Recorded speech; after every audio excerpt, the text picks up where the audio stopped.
Retirement से पहले general Manoj Pandey को गार्ड ऑफ ऑनर 26 महीने तक आर्मी चीफ रहे। लेफ्टिनेंट जनरल उपेंद्र द्विवेदी आज ही पदभार संभालेंगे।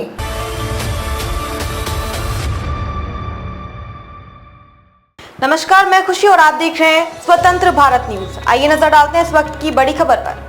सेना प्रमुख जनरल मनोज पांडे आज रिटायर हो रहे हैं। आखिरी वर्किंग डे पर गार्ड ऑफ ऑनर दिया गया। वे 26 महीने तक आर्मी चीफ रहे। उनकी जगह लेफ्टिनेंट जनरल उपेंद्र द्विवेदी आज ही पदभार संभालेंगे। लेफ्टिनेंट जनरल द्विवेदी 30वें सेना प्रमुख हैं। उन्होंने 19 फरवरी को vice chief of army staff के रूप में पदभार ग्रहण किया था। 11 जून की रात सरकार ने उन्हें सेना प्रमुख बनाने का ऐलान किया था। इससे पहले वे सेना के vice chief, northern army commander, DG infantry और सेना में कई अन्य कमांड के प्रमुख रूप में देश की सेवा कर चुके हैं। मनोज पांडे को 1 महीने का एक्सटेंशन दिया था। सरकार ने पिछले महीने जनरल पांडे का कार्यकाल 1 महीने के लिए बढ़ा दिया था। आमतौर पर सेना में इस तरह के फैसले नहीं लिए जाते। जनरल मनोज पांडे 31 मई को रिटायर होने वाले थे।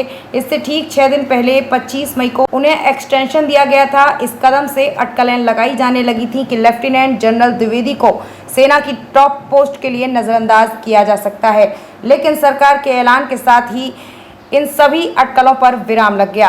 अपॉइंटमेंट में फॉलो किया गया सीनियरिटी कॉन्सेप्ट। सेना प्रमुख बनाए जाने से पहले lieutenant general Dwivedi vice chief of army staff के पद पर कार्यरत रहे। उनकी नियुक्ति में सरकार ने सीनियरिटी के सिद्धांत का पालन किया है।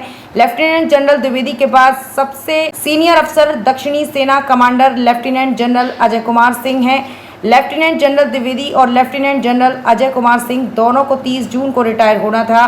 तीनों सेनाओं के प्रमुख 62 साल की उम्र तक या 3 साल इनमें से जो भी पहले हो तब तक सेवा दे सकते हैं। हालांकि लेफ्टिनेंट जनरल रैंक के अधिकारियों की रिटायरमेंट एज 60 साल है, जब तक कि अधिकारी को 4 स्टार रैंक के लिए अप्रूव नहीं किया जाता।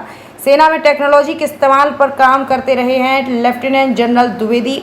टेक्नोलॉजी के इस्तेमाल को लेकर उत्साही होने के नाते लेफ्टिनेंट जनरल द्विवेदी ने नॉर्दर्न कमांड में सभी रैंकों की टेक्निकल बाउंड्रीज को बढ़ाने की दिशा में काम किया।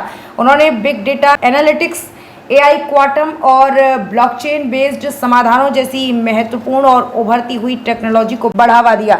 लेफ्टिनेंट जनरल द्विवेदी के विदेशों में भी तैनात रहे।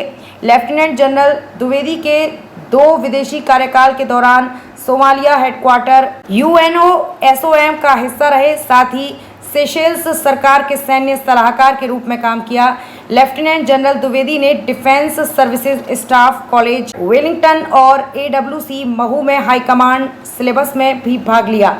उन्हें USAWC कार्लिस के USA में विशिष्ट फेलो से सम्मानित किया गया था। उनके पास डिफेंस एंड मैनेजमेंट स्टडीज़ में MPhil की डिग्री है। इसके अलावा मिलिट्री साइंस में 2 मास्टर डिग्री हैं, जिनमें से एक USAWC USA से है।